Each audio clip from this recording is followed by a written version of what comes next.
Hey everybody, it's Todd from Mosquito Hunters. Just wanted to share some information on the end of the season. So as you know, August is almost at an end or probably at an end by the time I get this edited and sent out and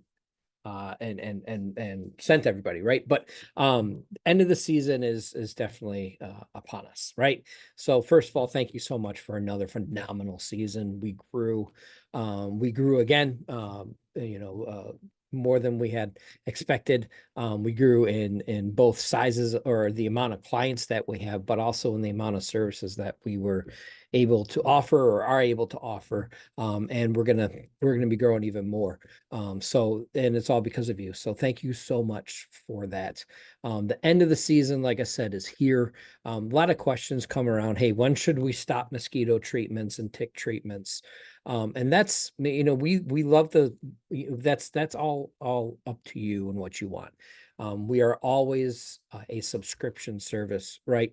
So what that means is you can start and stop your treatments at any time, completely up to you.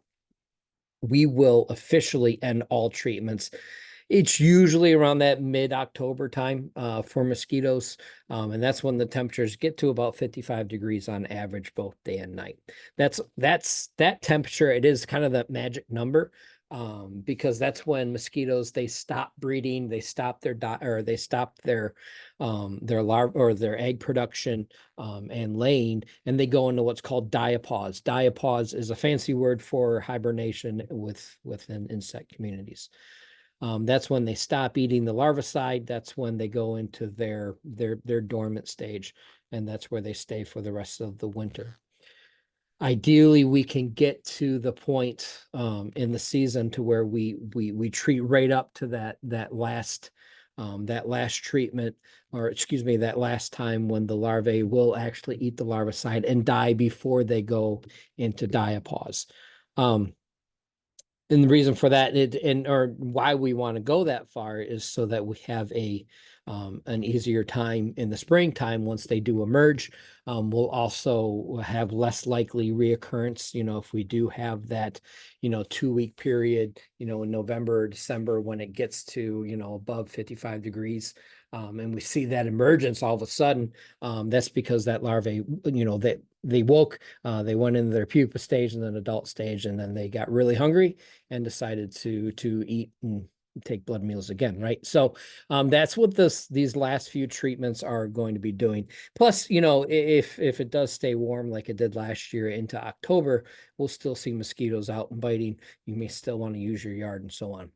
And the other thing is ticks. Ticks, they do not care about temperature. They do not go into a diapause. They stay active all year round. The reason we see the decreased tick activities because we see the animals that they're taking their rides from go into hibernation. So like the mice, the squirrels,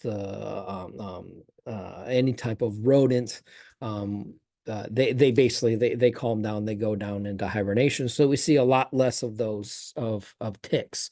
But if say you were to go hiking, late November and December, and go through some tall grasses, you will definitely run the risk of picking up ticks.